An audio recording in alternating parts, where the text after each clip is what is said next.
che alla Francini sono il primo oboe dell'orchestra Camerata Strumentale Città di Prato, l'orchestra della città. Il mio strumento è appunto l'oboe. L'oboe è uno strumento a fiato e fa parte della grande famiglia dei legni. Si suona attraverso un'ancia doppia, un'ancia dunque che è diversa da quella del clarinetto, che è un'ancia semplice. L'ancia doppia dell'oboe è formata da due piccole lamelle di canna montate su un piccolo tubo detto cannello ramello che con il passaggio dell'aria entrano in vibrazione, producono un suono e lo trasmettono allo strumento.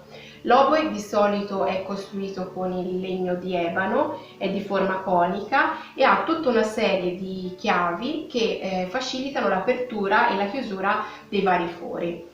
La caratteristica particolare è che ciascun oboista deve sapersi costruire le proprie ance e adattarle quindi alle proprie necessità, con un tipo di lavoro di artigianato molto raffinato e molto di precisione. È per questo che sul leggio degli oboisti molto spesso si vedono attrezzi o coltelli che servono proprio a sistemare le ance prima di una prova o prima di un concerto.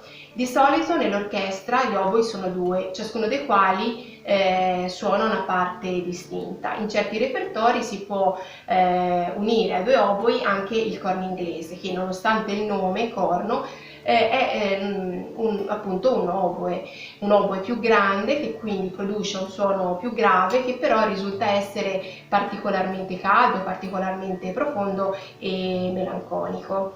In orchestra l'oboe è lo strumento che dà il là a tutti gli altri strumenti, è lo strumento che apre le danze prima di un concerto, nel senso che suonando appunto la nota La dà il riferimento e l'intonazione a tutti gli altri strumenti.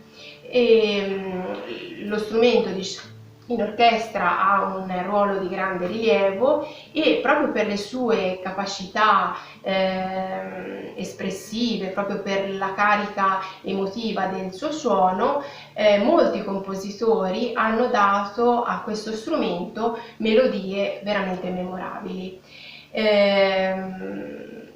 L'oboe quindi nell'orchestra ha sì un ruolo diciamo di prima donna, ma al momento giusto sa anche mescolarsi e sostenere gli altri strumenti e collaborare quindi in quel gioco di squadra che è fondamentale per la buona riuscita dell'esecuzione. Per farvi sentire il suono dell'oboe vi farò ascoltare un piccolo estratto tratto dal secondo movimento della quarta sinfonia di Tchaikovsky.